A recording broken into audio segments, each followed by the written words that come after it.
Pak Roni. Oke, teman-teman, masih ada satu lagi pembicara ini tadi ya. Tadi dari karakter dari ilmu zaman eh, Jepang itu, ilmu Jepang gitu kan ya. Sekarang kita lihat lagi nih ilmu yang modern ini katanya continuous improvement untuk yang kekinian gitu. Kita akan dengerin presentasi berikutnya dari teman lama saya ini, dari Mas Yulianto Hugeng gitu ya. Jadi ini beliau ini meskipun saat ini ada di PT Gojek Indonesia ya, tapi sebelumnya beliau mengawali karirnya itu di TIS Kontraktor Indonesia itu. Disitulah saya bertemu dengan beliau itu kan ya, sebagai plant engineer, lalu pernah juga di Petrosi sebagai Asset Management System analis. Lalu setelah itu beliau melalang buana di Jerman karena beliau mengambil master di Master of Science Computational Mechanical di Technical University of Munich gitu. Wah, ini keren banget ini. Oke, selanjutnya kita sambut ini Mas Sugeng.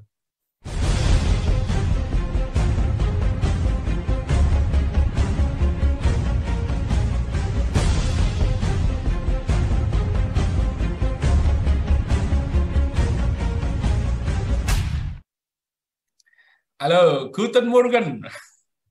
Selamat pagi semuanya. Selamat pagi menjelang siang. Ya. Apa bahasanya selamat pagi bahasa Jerman? Guten Morgen. Guten Morgen. Oh, nggak salah berarti saya tadi ya. Memang saya pernah kepengin ke sana gitu. Baru kepengin ya. Apa kabar ini, Bro Hugeng? Sehat? Sehat, sehat. Terima kasih atas kesempatannya bisa sharing dengan teman-teman dari Pertabi. Jadi di video-video awal itu, makasih banyak Pak Rohman. Saya jadi kilas balik kisaran ya, 2009 sampai 2011 itu saya di site di tambang ya di Kalimantan Timur dan Kalimantan Selatan ya kotor-kotor gitu ya benar. Iya. Ya terus ya ambil data alat berat untuk analisa dan ternyata itu pengalaman yang sangat berharga sebenarnya yang membawa saya sampai sekarang lah gitu bermain-main seputaran analytics di Gojek. Jadi basicnya itu sebenarnya ya dari tambang. Kebetulan saya juga lulusan teknik mesin ya. Jadi ternyata itu sangat membantu gitu. Iya, Jadi senang bisa sharing dengan teman-teman. Siap. Nanti diceritain apa korelasinya sih antara pelajarannya dulu di tambang waktu di Kalimantan dengan apa yang sudah didapatkan di Gojek sekarang ini kan ya. Kita tahu bahwa saya akan usaha semaksimal mungkin. Siap. Oke, kalau gitu tanpa berlama-lama lagi nanti teman-teman yang lain juga sudah kepo ini pengen pada nanya, silakan Mas Sugeng. Oke. Selamat pagi semuanya. Pagi menjelang siang kali ya dengan teman-teman semua. Bisa di slideshow. Oke, saya nggak panjang lebar lagi mengenai intro. Tadi Mas Tommy udah jelasin. Jadi saya akan bawain topiknya itu lebih ke smart way of problem solving. Gimana sih kita cara problem solvingnya itu dengan smart gitu ya. Nanti definisi smart akan saya share di slide-nya itu. Oke. Next. Ya, mungkin di sini banyak yang sudah tahu Gojek dan mungkin ada beberapa juga yang sebagai konsumen loyalnya Gojek gitu ya. Jadi saya akan ceritain sedikit mengenai sejarah Gojek ya. Awal mulanya itu berasal dari foundernya Gojek, Mas Nadiem Makarim yang sangat sering menggunakan ojek di ibu kota Jakarta untuk beraktivitas gitu ya. Dari pengalamannya menggunakan ojek itu ternyata ada fenomena menarik dan sekaligus itu masalah buat beliau dan mungkin kita semua juga merasain hal yang sama gitu ya, masalah yang sama. Jadi ketika kita mau naik ojek, seringnya itu ojeknya nggak ada. Seringnya ojeknya nggak ada, giliran kita ketemu adanya ojek, tarifnya mahal, gitu. Ditembak. Gitu. Yang harusnya biasanya 10.000, karena satu dan lain hal, bapak ojeknya itu naikin harga. Jadi 20.000, jadi 30.000, gitu. Dan inilah sebenarnya yang menginspirasi Mas Nadiem untuk cari solusi. dari fenomena-fenomena yang beliau temui sehari-hari pada saat menggunakan ojek. Dan sebelum mendapatkan solusinya itu, beliau melakukan beberapa hal untuk memahami gimana sih sebenarnya sistem ojek ini bekerja, mulai dari hal kecil seperti apa alasannya narik ojek, sampai seperti gimana cara nentuin tarif ojek, ya, yang kadang bisa mahal, kadang murah, kadang nggak ada tukang ojeknya gitu ya. Terus pada umumnya itu narik ojek dari jam berapa sampai jam berapa, termasuk masalah-masalah lain yang sering ditemui oleh ojek. Nah, dari hasil observasi yang cukup panjang ini, akhirnya beliau dapat inspirasi dan ide, ya, gimana cara untuk dapetin ojek pada saat kita butuhin itu tanpa ribet. Contohnya kayak nggak perlu ke pangkalan ojek segala macam, dan dari HP itu pun kita juga udah tahu tarifnya itu berapa sebelum naik. Dan itulah singkat cerita kenapa Gojek itu lahir setelah melewati beberapa eksperimen dari ide-ide termasuk optimization di dalamnya dan kebutuhan konsumen. Ya, jadi itu adalah sebenarnya sejarah singkat Gojek yang juga salah satu contoh di mana problem solving itu dilakukan untuk kehidupan kita. Ya. Kalau ke next slide, kita masuk sedikit ke materi steps untuk problem solving. Ini sedikit teori lah ya, gitu ya. Jadi secara garis besar problem solving itu dilakukan dengan 4 langkah. Ya. Yaitu satu, itu menentukan permasalahan dan akar permasalahannya apa. Kedua, mencari alternatif solusi dari akar masalah yang sudah kita definisikan sebelumnya. 3, menentukan prioritas dari alternatif solusi yang sudah kita kumpulkan. Kira-kira mana yang mau kita implementasikan. Keempat, itu membuat action plan. Mungkin untuk teman-teman di tambang, seingat saya dulu itu istilahnya itu PDCA, kurang lebih kayak gitu. Atau di manufaktur ya, kalau nggak salah Pak Roni. Jadi dari semua langkah ini sebenarnya bisa kita kumpulin data yang bisa kita jadikan juga bahan analisa di kemudian hari. Meskipun kadang kita ngumpulin data tapi nggak tahu buat apa gitu kan. Itu kan sama seperti kita kumpulin, bahasa Inggrisnya itu connect apa? Kumpulin dot, kumpulin titik itu. Titiknya kita kumpulin sebanyak mungkin, dan suatu saat pada saat ada permasalahan itu ternyata kita bisa tarik benang merah, gitu ya. Kita tarik benang merah. Oh, ini benang merahnya.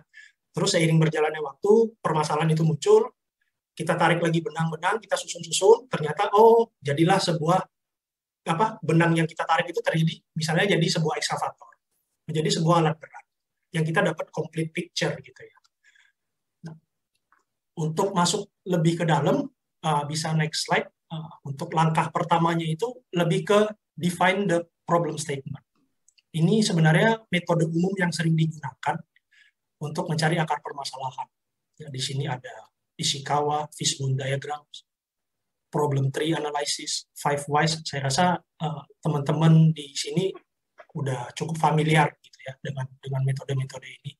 Hasilnya juga mirip-mirip sebenarnya, yaitu menentukan root cause gitu ya, supaya kita bisa analisa.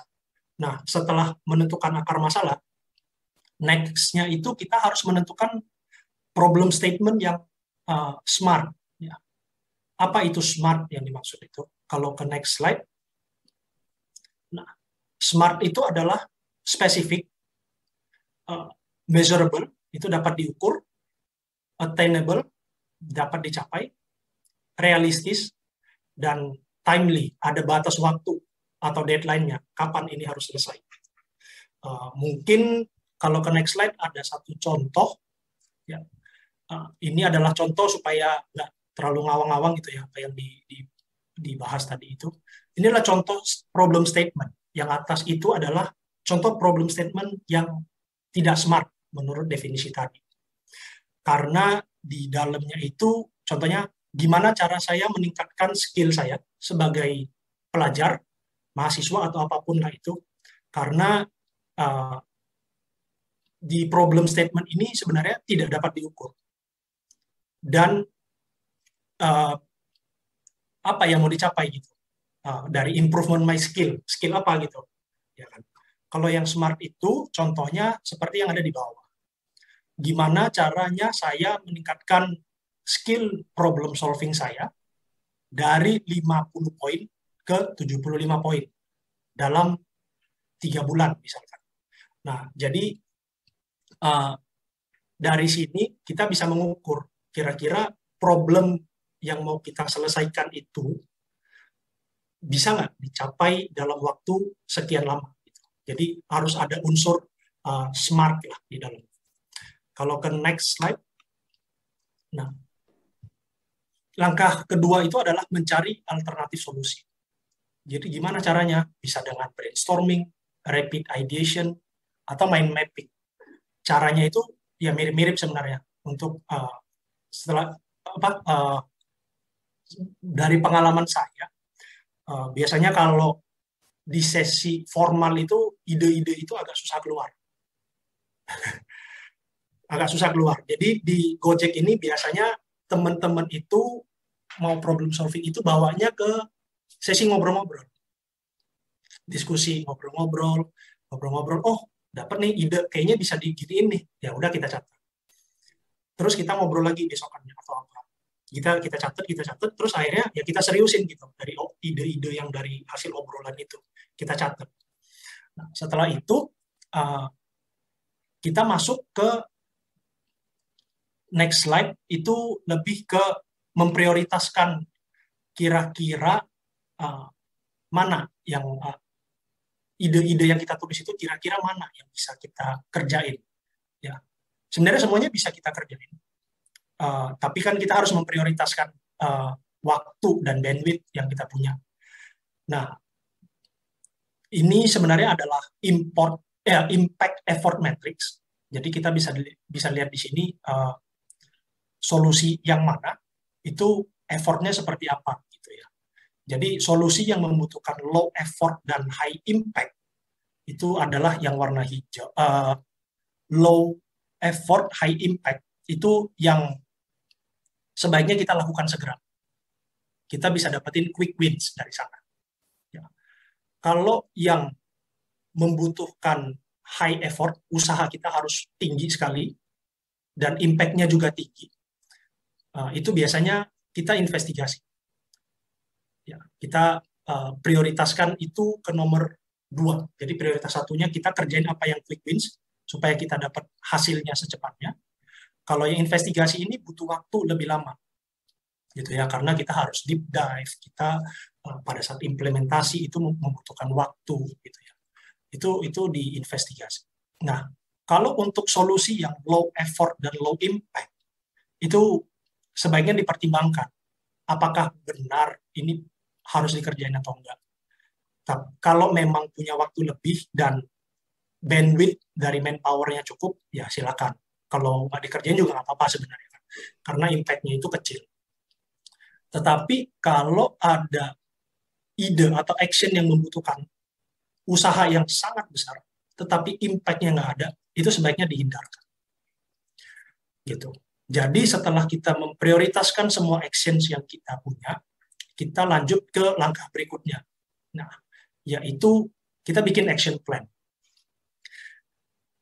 Di action plan ini sebenarnya ada 3 poin penting, ya, yaitu di dalamnya itu harus ada aktivitas apa yang mau dikerjain, yang bertanggung jawab itu siapa, dan batas waktunya berapa lama. Ini contohnya kan kayak kita bikin schedule ya untuk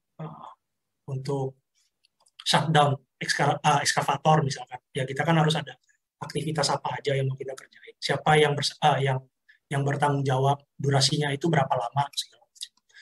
Nah, jadi sebenarnya ini adalah konsep problem solving secara garis besar. Bisa ke next slide.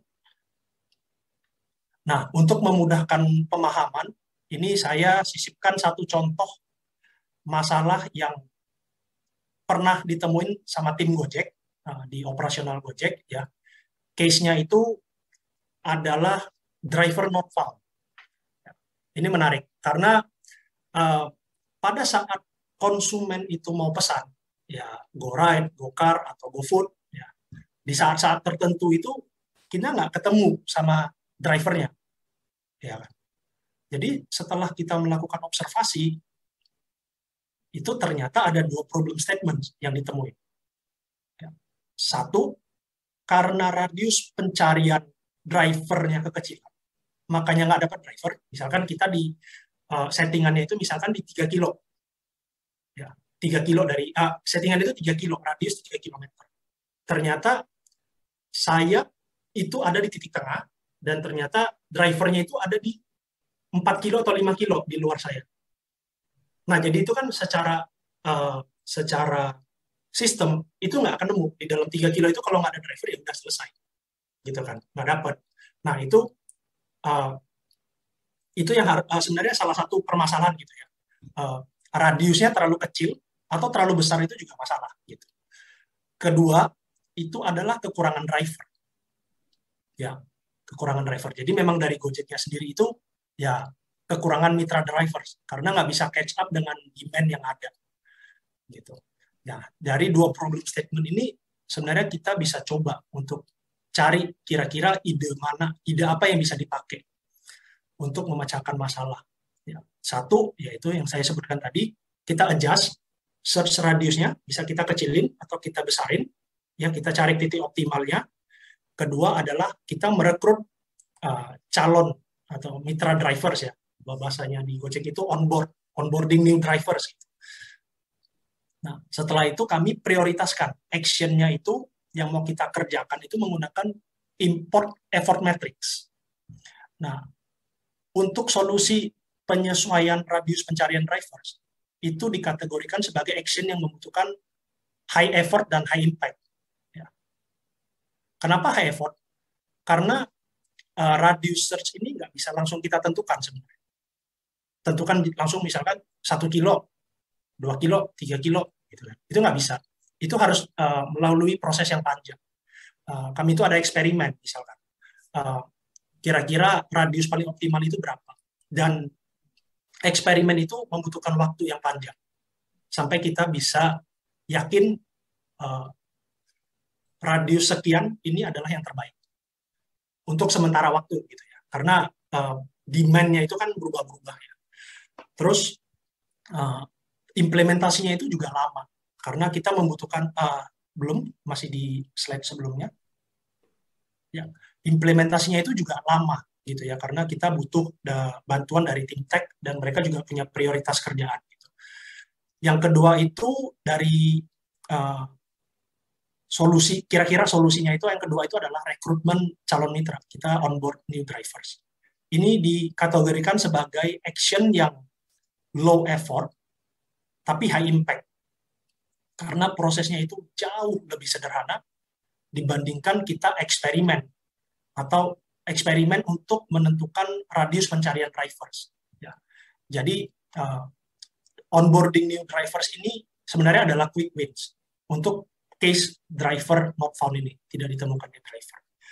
Nah, dari mapping yang sudah kita lakukan ini, tim melakukan action plan dan mereka coba kerjain sambil menunggu investigasi atau eksperimen untuk mencari radius yang paling optimal. Jadi kalau kita ke next slide, nah dari quick wins yang ada tadi itu, kita coba melakukan onboarding ya, dengan cara offline onboarding. Jadi calon mitra itu setelah dapat informasi, dapat pengumuman, mereka akan samperin kantor operasional terdekat, membawa persyaratan yang ada. Terus mereka akan mulailah proses pendaftaran, verifikasi, SIM, segala macam gitu ya. Sebenarnya dari proses ini, itu Gojek berhasil dapetin driver. Ya, misalkan kita target 100, kita bisa dapetin. Tetapi angka drivers not found-nya itu turunnya nggak signifikan. Karena demand-nya itu berubah-berubah dan kebetulan demand itu lagi banyak. Nah, tentu kita cari tahu lagi. Oh, kalau kita mau scale up offline onboarding ini untuk dapetin calon mitra yang lebih banyak, itu kurang efisien. Karena kan otomatis dari tim Gojeknya itu harus bertambah banyak, dan driver yang datang ke kantor itu juga pasti berkerumun gitu kan. Itu akan mengganggu lalu lintas, gitu, mengganggu masyarakat di sekitar. Nah, jadi dengan adanya permasalahan yang baru ini, kami coba melakukan improvement. Gitu. Improvementnya itu adalah dengan melakukan online onboarding. Pengumumannya kita sebarkan, kita pasang iklan di sosial media, di Facebook atau di Instagram, dimanapun itu. Terus dari sistem kita juga siapkan formulir gitulah, formulir. Jadi calon mitra ini tinggal isi dan upload dokumen-dokumen yang dibutuhkan gitu. Nah, dengan solusi yang kedua ini sebenarnya dapat calon drivernya itu jauh lebih banyak. Jadi drivernya itu dapetin jauh lebih banyak, dan kasus driver not found ini bisa menurun drastis gitu ya. Nah, jadi dari contoh kasus yang ada ini, sebenarnya problem solving itu nggak cukup dilakukan hanya satu kali, tetapi membutuhkan iterasi berkali-kali agar permasalahannya itu beneran bisa diselesaikan. Meskipun sesuai dengan yang Pak Roni bilang, tidak ada yang sempurna gitu ya. Setelah kita melakukan online onboarding pun, ya kita ada lagi gitu. Permasalahan yang lain itu ada lagi, ada aja gitu masalahnya. Gitu. Jadi kalau ke next slide, next slide lagi. Ya, ini adalah pepatah dari Barack Obama. Kita nggak bisa membiarkan kegagalan itu mengatur kita, ngedefine kita. Tapi kita harus bikin kegagalan ini untuk mengajarin kita, gitu ya. Itu prinsip dari problem solving gitu. Jadi kalau ada eksperimen, ada gagal, ya udah kita dapetin lessons learn-nya itu apa. Terus kita mulai lagi iterasi berikutnya, gitu. Jadi kalau ke next slide, ini adalah penutup. Salah satu quote favorit saya dari ilmuwan ternama Albert Einstein ya, yang mengatakan, kalau saya punya waktu 1 jam untuk menyelesaikan masalah, dan hidup saya tergantung pada masalah itu, saya akan menghabiskan waktu 55 menit pertama untuk mencari akar permasalahannya. Kemudian saya menggunakan waktu 5 menit terakhir untuk menyelesaikan. Sekian dari saya. Terima kasih. Luar biasa banget ini. Memang prinsipnya benar-benar terbenamkan dalam Mas Hugeng ini ya. Jadi dari sekian lama durasi presentasi itu, gongnya di situ tadi tuh, di quotes-nya dari Einstein tadi ya, gitu. Jadi terima kasih Mas Hugeng atas pemaparannya ya, keren banget ya. Keren banget itu. Itu pasti driver not found itu pasti dari problem saya itu pasti. Itu sebenarnya problem setiap customer itu pasti pernah temuin. Iya, gitu. Apalagi pas bulan Ramadan itu menjelang buka puasa gitu ya, udah mau order GoFood kok nggak diambil-ambil nih sama driver ini, keburu maghrib. Drivernya lagi buka puasa gitu ya. Ternyata drivernya lagi ngantri beli takjilan juga gitu ya. Oke, itu tadi teman-teman pemaparannya ya. Saya coba simpulkan dulu ya dari Mas Hugeng ini tadi. Yang pertama adalah sangat ditekankan sekali untuk define the problem statement gitu ya. Bahkan kalau mengulik quotes-nya dari Einstein tadi, kalau Einstein itu punya waktu 1 jam, itu 55 menit itu digunakan untuk define the problem statement gitu kan ya, cari root cause proper gitu kan, dibilang ada kata-kata proper di situ, nggak cuman root cause-an. Lalu yang menarik sekali tadi di borderline sama Mas Hugeng itu, di Gojek tuh kalau di session formal itu seringkali idenya nggak muncul ya. Kalau dikumpulin di ruang meeting, oke guys, semua kumpul di ruang meeting. Apalagi bosnya berdiri di depan gitu ya, terus habis itu dibilang bahwa oke, sekarang brainstorming, keluarkan ide kalian. Kalau sampai nggak ada ide, semua harus ada ide. Kalau nggak ada ide, siap-siap ya. Nah, apalagi diancam gitu, itu biasanya buntu gitu. Nah, makanya itu perlu di session informal itu tadi ditekankan. Terus yang penting tadi ada yang kuadran tadi ya, di kuadran tadi mana yang harus kita pilih. Itu kalau bahasanya prioritisasi ya, Mas Oking ya. Jadi nggak mungkin semuanya pengen dikerjain, semuanya Pak bisa bisa selesai Pak, semuanya harus kita gosok gitu kan ya. Harus ada pilihan mana yang masuk kriteria proceed, tentu yang high impact low effort itu kalau masuk kriteria kuadran tersebut itu dulu yang di handle sambil kita tetap pertimbangkan yang investigate untuk yang high impact high effort juga karena itu bisa jadi itu solusinya juga ada di situ tapi perlu waktu yang lebih lama. Oke,